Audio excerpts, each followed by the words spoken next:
Mas quem achar bacalhau no escondidinho de bacalhau, ganha bacalhau. Vai ganhar o próprio bacalhau, vai ganhar o dele.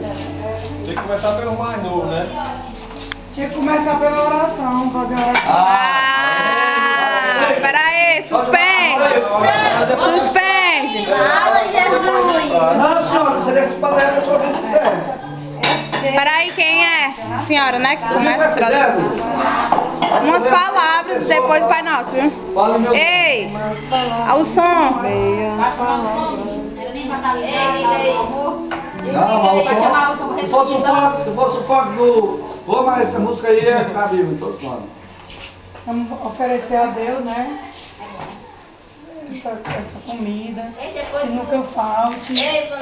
Vamos lembrar da ressurreição, né, de Jesus.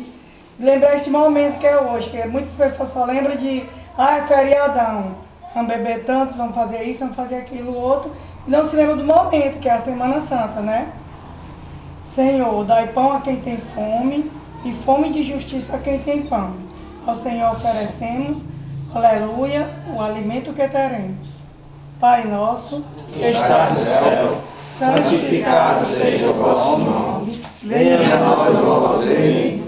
Seja feita a vossa vontade, assim na terra como no céu. Como a nossa cada dia nos dai